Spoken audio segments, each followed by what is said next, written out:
सभी को प्रेज और जय मसीह की परमेश्वर की जीवित हजूर में आप सभी का स्वागत है एक बार फिर से।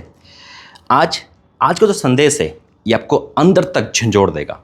आज का जो संदेश है, जितने भी जादू टोना करने वाले, तांत्रिक विद्या करने वाले, वो भी चकित होंगे। आप ये सोचते होंगे शायद इनको देख के हम चकित होते, यहाँ से बचोगे। और जितने मसीह में हैं, आप हो सकता है आप रेगुलर चर्च जा रहे हो, बपतिस्मा ले लिया, आप परमेश्वर के दासों के साथ चल रहे हो, परमेश्वर के दासों की संगति कर रखी है और उनके काम को देखकर आप भी चकित होते हो, आश्चर्यक्रम होते हो। और यही जब आप मसीह में नहीं थे तब आप उन तांत्रिक विद्याओं के पास जाते थे तो आप चकित होते थे, या कैसे ये सब कुछ कर लेते। हमने देखा है कई बार कि कुछ तांत्रिक विद्या ऐसे होते कि इंसान चकित हो जाता है। आज बहुत सुंदर और बहुत गहरा एक प्रकाशन खुदा ने मुझे दिया कि हम जिस चर्च में हम जा रहे हैं या हम प्रभु के दासों का जो हम आदर कर रहे हैं, यानी कि हम जा तो रहे हैं कि हम चलो उन जिस जगह जा रहे हैं उनकी कॉपी हम कर रहे हैं। कई बार क्या होता है, हम प्रभु के दासों के साथ चलते हैं, हम चाहते हैं कि जो उनके पास है वो हमारे पास हो जाए। कोई बुरी बात नहीं है, लेकिन सुनते जाना बहुत कुछ आज बोलने के लिए। आइए प्रार्थना करूँगा। धन्यवाद करता हूँ पिता, जब ये वचन मैं बोलूँ मेरी बुद्धि ज्ञानी पवित्र आत्मा जी आपके द्वारा बोलूँ ताकि लोग समझे और आज उनका उद्धार हो सके, यीशु मसीह के नाम से आमीन। मैं बात कर रहा हूँ एक इंसान की जिसका नाम था शैमोन जादूगर। मैं आपको ले जाऊँगा पितरों के काम उसका 8 अध्याय उसका 9 से पढ़ूंगा। बहुत गहरा, बहुत ज़्यादा डीपली वचन दिया प्रभु ने। यहाँ शैमोन जादूगर है जो अपने जादूगर से लोगों को चकित करता था। और कई बार लोग चकित होते हैं, जिसे ब्लैक मैजिक कहते हैं, जिसे जादू टोना कहते हैं, या किसी का नाम बता देना, किसी के बारे में सब कुछ, या तांत्रिक विद्या से किसी को मार देना, या कुछ भी ऐसा कर जाना जो हमारी आंखों ने नहीं देखा। हम उसको देखकर चकित हो जाते थे, है ना। जब हम मसीह में नहीं थे, आप भी चकित होते होंगे। जितने भी अन्य जाति से मसीह में आ रहे हैं वो अपने उन चीज़ों को देखकर चकित होते होंगे। और एक डर भी आता है, कहीं मेरे पे जादू तो नहीं हो रहा। अरे मैंने देखा है वो इंसान बहुत बड़ा जादूगर है, वो कुछ भी कर सकता है, वो ब्लैक मैजिक कर सकता है, वो किसी को हैप्पीनेस कर सकता है। कब तक कर सकता है? जब तक हम परमेश्वर में नहीं जानते थे, जब हम परमेश्वर में नहीं आए थे। लेकिन जैसे हम परमेश्वर में आते हैं तो हम परमेश्वर की मिरेकल को देखकर भी चकित हो जाते हैं। क्या जो परमेश्वर कर सकता है वो कोई नहीं कर सकता। सेम वही थिंग वहाँ पर हुआ। इससे पहले, किससे पहले, यानी कि इस घटना से पहले, इससे पहले उस नगर में शैमोन नामक एक मनुष्य था जो जादू टोना करके सामरिया को, लोगों को चकित करता और अपने आप को एक बड़ा पुरुष बताता था, चकित करता था, हिप्नोटाइज करता था, सबको अपने बस में जादू टोना से कर रखा था। इतनी पावर थी उसके ऊपर, वो जो करता था संभव होता होगा। इमेजिन करो वहाँ पे क्या हलचल मची होगी, कितना बड़ा पुरुष होगा। वो अपनी दुकान को बड़े आराम से चला रहा था। उस समय चाह रहा था कि हाँ ये तो बड़ा अच्छा धंधा है और हम उसको करके बड़ा पैसा कमा रहा होगा, लोग आते होंगे, देख तेरी ये फीस, तेरी ये फीस, तेरी वो फीस।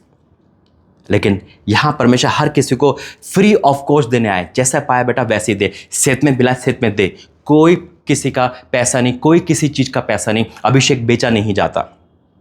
अब सुनो क्या होता है, छोटे से बड़े तक सब उसका सम्मान करते थे क्योंकि वह मनुष्य परमेश्वर की शक्ति जो महान कहलाती है उसे बहुत दिनों से उन्हें अपने जादू कामों से चकित कर रखा था। इसलिए कि वह उसको बहुत चकित कर रखा था, जादू के काम से, टोने से चकित कर रखा था। वो उनके चुंगल में पूरी तरह से ऐठे हुए थे, बांध रखा था। उनकी हिम्मत नहीं होगी कि वहाँ से छोड़ के जाने पे, क्योंकि चमत्कार शैतान भी करता है। क्योंकि परमेश्वर जब वरदान देता है तो वो वरदान लेता नहीं है, वापस नहीं लेता। याद रखना, वरदान देने के बाद परमेश्वर कभी वापस नहीं लेगा। शैतान भी चमत्कार करता है, लेकिन उसके बाद क्या हुआ? परंतु जब उन्होंने फिलिप्पुस का विश्वास किया, परमेश्वर के जन का, परमेश्वर के दास का विश्वास किया। क्या बात है।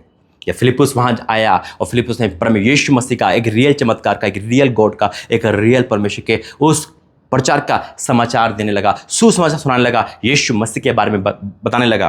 कोई चमत्कार नहीं किया अभी तक, सिर्फ बता रहा है, आगे चमत्कार भी करेगा वो। परंतु जब उन्होंने फिलिप्पुस का विश्वास किया जो परमेश्वर के राज्य और यीशु के नाम का सुसमाचार सुनाता था, तो लोग, क्या पुरुष क्या स्त्री, बपतिस्मा लेने लगे। क्या बात है। तुरंत फिर गए। उन्होंने कहा ये तो कुछ और चीज़ है, यहाँ पे कोई पैसा नहीं, फ्री ऑफ कॉस्ट है, यहाँ पे परमेश्वर का राज्य है। उन्होंने हकीकत को जाना। मेरे से कई बार आप भी चुंगल से आए हो, शैतान के चुंगल से आए हो, बीमारी से चुंगल से आए हो, परमेश्वर के भवन जा रहे हो, चाहे आप अपोस्टल अंकुरन के जा रहे हो, विजेंद्र पाशी के जा रहे हो, चाहे वो अंकित सजवान के, कहीं भी जा रहे हो। कई बार आप में से 10 लोग वहाँ जा रहे हैं, लेकिन एक के मन में आता होगा जो परमेश्वर दास कर रहा है, काश मैं भी वो करूँ। आता नहीं आता।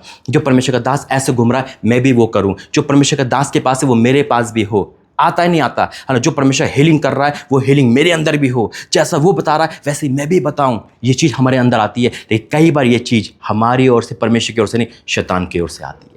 कई बार इसके पीछे हमारी एक लालच छुपा होता है। हम क्यों उसको फॉलो कर रहे हैं, क्यों हम चाह रहे हैं कि वो आ जाए, वो हमें मिल जाए। क्योंकि जैसे 10 वहाँ गए, उसमें से 9 में से एक इंसान, 10 में से एक इंसान ये सोच रहा है कि सब कुछ मेरा हो जाए। जब लोगों ने बपतिस्मा लिया, लोगों के मन में नहीं आया। अब देखो आगे क्या होता है। तब शैमोन ने स्वयं भी विश्वास कर लिया, इतनी जल्दी विश्वास कर लिया परमेश्वर के दास का, परमेश्वर के उस चमत्कार का विश्वास किया और बपतिस्मा लेकर फिलिप्पुस के साथ रहने लगा। बपतिस्मा लेकर अपने काम को छोड़कर फिलिप्पुस के साथ रहने लगा, ताकि जो वो कर रहा है वो ये सोचता होगा कहीं ना कहीं ये भी तांत्रिक विद्या है, कहीं ना कहीं ये भी कुछ गड़बड़ कर रहा है। जैसे मैं गड़बड़ करता था, मैं 400 BC से लोगों को ठगता था, लेकिन ये क्या कर रहा है, ये तो रियल बोलता काम होते। मेरा चमत्कार तो झूठा था, लेकिन इसका चमत्कार सच्चा है। ये तो वो है कि पूरा गांव का गांव इसका फॉलो कर रहा है। सुनना बहुत डीपली वो है। विश्वास किया और बपतिस्मा लेकर फिलिप्पुस के साथ रहने लगा। विश्वास भी करा, बपतिस्मा। आज हो सकता है आपने विश्वास किया, बपतिस्मा भी पाए हुए लोग हो, आप बपतिस्मा पाए हुए लोगों, विश्वास है। लेकिन क्या हमारा पुराना मनुष्य तब छूट गया? कई बार हम यीशु मसीह चलते हैं, कई बार हम प्रभु के दास के साथ चलते हैं, कई बार हम परमेश्वर के अधीन रहते हैं, लेकिन हमारा पुराना मनुष्य तब हमें खींचता है अपनी तरफ।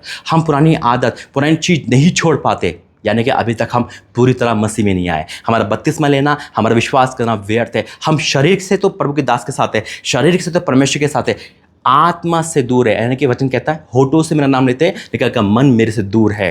और यही हुआ। क्या कहता है फिर? वह चिन्ह और बड़े बड़े सामर्थ के काम होते देखकर चकित होता था। क्या बात है, एक जादूगर चकित कर रहा है और वही जादूगर चकित हो रहा है। इमेजिन देखो कितना बड़ा डिफरेंट है। परमेश्वर के दास जब आप रहोगे ना, परमेश्वर के साथ आप रहोगे, परमेश्वर के नबी के साथ रहोगे, यानी कि खुदा के साथ रहोगे, आप चकित करने वाले बनोगे, चकित नहीं होंगे। यीशु मसीह के नाम में जितने भी आपको देखेंगे चकित हो जाएंगे, अचंभित हो जाएंगे। दुनिया का कितना बड़ा जादूगर क्यों ना हो, जब वो परमेश्वर को देखेगा ना, वो अचंभित हो जाएगा, चकित हो जाएगा। वो जादूगर शैतान जो चकित कर रहा है, आज चकित हो गया, हक्का बक्का हो गया। ये कैसे हो रहा है? बड़े काम, सामर्थ का काम कैसे हील हो रहा है? और फ्री ऑफ कॉस्ट, कोई दान नहीं, कोई कुछ नहीं, ना सेत में पाया सेत में दे। लेकिन वो अब वो माइंड लगा रहा है कि अगर ये मुझे मिल जाए तो मेरी दुकान अच्छी चल जाएगी। कई बार हम किसी के साथ रहते, किसी के साथ चलते हैं, लेकिन मन की कड़वाहट हटती नहीं है। अब आगे क्या होता है? तब प्रेरितों ने जो यरूशलेम में थे सुना कि सामरियों ने परमेश्वर का वचन का मान लिया, तो पतरस और यूहन्ना को उनके पास भेजा। उन्होंने जाकर उनके लिए प्रार्थना की कि पवित्र आत्मा पाए, क्योंकि वह अब तक उनमें से किसी पर ना उतरा था। उन्होंने तो केवल प्रभु यीशु के नाम पर बपतिस्मा लिया था। तब उन्होंने उस पर हाथ रखे और उन्होंने पवित्र आत्मा पाया। जब शैमोन ने देखा कि प्रेरितों के हाथ रखने से पवित्र आत्मा दिया जाता है, तो उनके पास रुपए लेकर आया। आ गया रुपए लेकर। क्यों आया रुपए लेकर? वो चाहते तो पवित्र आत्मा वैसे मिल जाती। उसने कहा ये जो हाथ रख रहे पवित्र आत्मा मिल रहा है, यह हाथ रखे चंगे हो रहे, यह हाथ रखे मिरेकल हो रहा है, अगर ये मुझे मिल जाएगा, पैसों से ही बिक जाएंगे और मुझे दे देंगे, तो मेरी दुकान अच्छी चल जाएगी। उसका मन अभी तक नहीं हुआ था।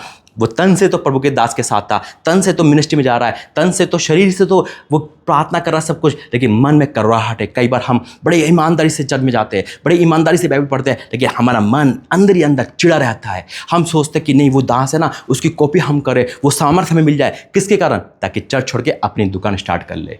अपने परमेश्वर चुनता हुआ अलग बात है, हमको वहाँ सामने मिले, हम भी लेहन करना सीख जाए और हमें भी कामयाबी भी मिल जाए, हम भी बड़ी बड़ी जगह घूमें, हम भी ऐसा करें। क्यों? क्योंकि हमारे अंदर सिर्फ ये होड़ है, जो ब्लेसिंग उसकी वो ब्लेसिंग मेरी है। ये होड़ नहीं है जो परीक्षा उसकी है पर वो परीक्षा मेरे पाए ताकि मैं भी निखर जाऊं, जो ताड़ना उस पर वो मुझे पड़े ताकि मैं भी निखर जाऊं। हम सिर्फ ऊंचाई को देखकर कॉपी करना चाहते हैं। आज बहुत लोग कॉपी कर रहे हैं, कॉपी कैट हो चुके हैं। सिर्फ और सिर्फ मन तन से प्रभु की सेवा कर रहे हैं, लेकिन मन उनसे परमेश्वर से दूर है। वो चाहते वरदान मिल जाए, बस काम हो जाए, लेकिन परीक्षा के टाइम नहीं, परीक्षा नहीं आनी चाहिए, नहीं दुख नहीं आना चाहिए, सिर्फ मजे आना चाहिए। अब देखो आगे क्या कहता है, ये अधिकार मुझे दे कि मैं किसी पे हाथ रखूं वह पवित्र आत्मा पाए। पतरस उसे कहा, तेरे रुपए तेसा नष्ट हो, क्योंकि तूने परमेश्वर का दान रुपए से मोल लेने का विचार किया। इस बात में ना तो तेरा हिस्सा ना तेरा भाग है, क्योंकि तेरा मन परमेश्वर के आगे सीधा नहीं है, यही बात है। वो चाल सीधी चल रहा है, वो दिख सीधा रहा है, उसका मन सीधा नहीं है। आज कितने भी बपतिस्मा वाले, कितने भी यीशु मसीह के मानने वाले लोगों, अगर आप प्रभु के दास के साथ चल रहे हो, परमेश्वर के दास के साथ रह रहे हो, कहीं भी जा रहे हो, आप मिनिस्ट्री में जा रहे हो, बड़ी बड़ी मिनिस्ट्री देख रहे हो, लेकिन क्या हमारा मन सीधा है? क्या हम उस मन से परमेश्वर के वरदान चाह रहे हैं? उस मन से परमेश्वर से चंगाई चाह रहे हैं? उस मन से कई बार क्या होता है, हम चंगाई चाहते हैं लेकिन पाप में खर्च करते हैं, पैसा चाहते हैं पाप में खर्च करते हैं, नौकरी चाहते हैं पाप में खर्च करते हैं, जीवन चाहते हैं पाप में खर्च करते हैं। हमारा मन सीधा क्यों नहीं है? हमारा मन सीधा होना चाहिए। वहाँ कहता है इसलिए अब इस बात में ना तेरा भाग है न तेरा हिस्सा है, क्योंकि तेरा मन परमेश्वर के आगे सीधा नहीं है। इसलिए अपने इस बुराई से मन फिराकर प्रभु से प्रार्थना कर, संभव है तेरा मन का विचार क्षमा किए जाए, क्योंकि मैं देखता हूं कि तू पिस्सी की कड़वाहट और अधर्म से बंधा पड़ा है। पिस्सी कड़वाहट है उसके अंदर, और पतरस से क्लियर कह दिया कि तू सिर्फ नाम का चल रहा है, काम के अंदर कुछ नहीं है, कड़वाहट के साथ चल रहा है। कई बार हम मेरा जी तो हम जलने लगते हैं एक दूसरे की कामयाबी से, चिढ़ने लगते हैं एक दूसरे की कामयाबी से, और आजकल यही हो रहा है। बपतिस्मा लेने के बाद, पर यीशु मसीह विश्वास के बाद भी हम अधूरे हैं, हम अधूरे हैं। उसके बाद शैमन प्रार्थना करता है कि आपने जो बोला ऐसा ना हो। हम यही प्रार्थना करेंगे, अगर आज हम कहीं भी जा रहे हैं, हमारा मन सीधा होना चाहिए, हमारे मन में करवाहट नहीं, हीन भावना नहीं, किसी कामयाबी देखकर, किसी के साथ चलकर हम वैसी बने। बड़ा अच्छा उदाहरण है, ये भी एक चेला है मान लो, है ना, और शैमन जादूगर फिलिप्पुस रह रहा है, और वही चीज़ है एक एलीशा भी है जो एलिया के पास रह रहा है, और एलिया ने जो चाहा उसे वो मिल गया, यानी कि एलीशा ने जो चाहा उसे मिल गया, क्योंकि वो सीधा मन का था। वो जानता था कि क्या चीज़ मुझे चुकानी है। अभिषेक के लिए कीमत कौन सी लगती है? कुर्बानी लगती है मेरे अजीजों। तो आज अपने आप को चेक करेंगे कि हमारे अंदर कोई ऐसा मन तो नहीं जो पिछ से कड़वाहट है।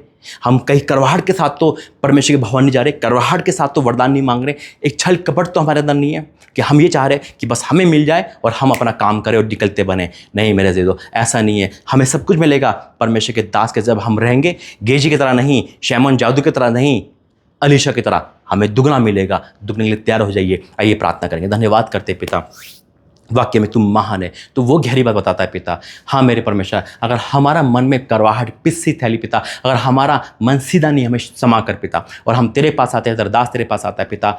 हमें पिता परमेश्वर वो बनना जो तू चाहता है पिता। पिता अलीशा ने मांगा, उसे हमने दुगना मस्सा दिया पिता, लेकिन शैमन ने जो मांगा नहीं, क्योंकि फ़र्क था, उसका मन तेरी ओर था, लेकिन उसका मन करवाहट से भरा था। आज हमारे मन सीधा नहीं, हमारा मन में करवाहट है किसी के प्रति पिता, या हमारे अंदर सिर्फ एक लालच छुपा है। हमें क्षमा कर पिता, हमें क्षमा कर प्रभु जी, जैसा तू चाहता है वैसा हमें बना पिता। हम किसी कॉपी कैट नहीं, हम किसी को लेकर नहीं चले, बल्कि तेरी इच्छा के अनुसार चले, और तू जब चाहेगा तेरी कॉलिंग के अनुसार हम आगे बढ़ेंगे। आज जिन्होंने वचन सुना, उनके अंदर की सारी करवाहट को, सारी पिस से करवाहट को, उनका जो टेढ़ा मन है वो सीधा कर देना। आज हो सकता है कि आपने किसी न किसी के द्वारा, किसी न किसी के लिए आपने बात करी है, उसका मन यहाँ से हल्का हो गया। मैं विश्वास करता हूँ यीशु मसीह के नाम से, आमीन। God bless you. प्रभु आपका आशीष दे। जय मसीह।